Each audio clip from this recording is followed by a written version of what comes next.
আপনি কি FIFA world cup সরাসরি মোবাইলে দেখতে চান? আমি 100% গ্যারান্টি দিলাম, আপনি যদি আজকের ভিডিওটি শেষ পর্যন্ত দেখেন, খুব সহজেই এই কাজটি শিখতে পারবেন। প্রথমে আমরা আমাদের মোবাইলে প্লে স্টোর অ্যাপ্লিকেশন ওপেন করব।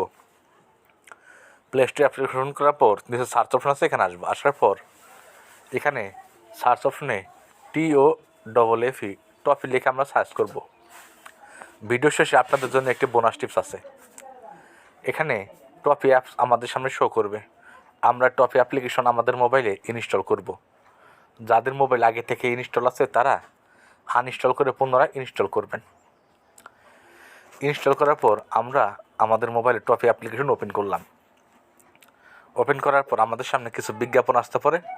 আমরা বিজ্ঞাপনটা কেটে দেব। কেটে দেওয়ার পর আমাদের সামনে টফি অ্যাপস চালু হবে। বিজ্ঞাপন কয়েক সেকেন্ড সময় লাগবে কেটে যাওয়ার পর। এখন আমাদেরকে এই টফি অ্যাপসে কিছু সেটিংস করতে হবে। সেটিংসগুলো করলে আমরা সরাসরি লাইভ HD কোয়ালিটিতে দেখতে পারবো। এর জন্য এখানে দেখতে পাচ্ছেন হোম অপশন আছে, হোম অপশনে আসবেন। তার ডানপাশে ডিসকভার এখানে আসবেন। তারপরে মাই লিস্ট আছে, মাই লিস্টে আসবেন। তারপরে একদম উপরে প্রোফাইল অপশন আছে, এখানে আসবো। আসার পর এখন আমাদের সামনে এরকম অপশন চালু হয়েছে।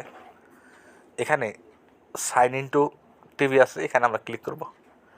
আমাদের একটি সচল মোবাইল নাম্বার এখানে আমরা লগ ইন করব। লগ ইন করার পর কন্টিনিউ করব। কন্টিনিউ করার পর আমাদের সামনে এরকম অপশন চালু হবে। এখানে লেখা থাকবে লাইভ স্পোর্টস, এখান থেকে ভিওল আমরা ক্লিক করব। যখন যে দলে খেলা হবে সেই দলের নাম শো করবে। ক্লিক করার সাথে সাথে আমরা খুব সহজে খেলা দেখতে পারবো। অবশ্যই খেলা দেখার জন্য আমাদেরকে সাবস্ক্রিপশন কিনতে হবে। এটা ছিল বোনাস টিপস। আশা করি আজকে ছোট্ট ভিডিও থেকে খুব সহজ শিখে গেছেন।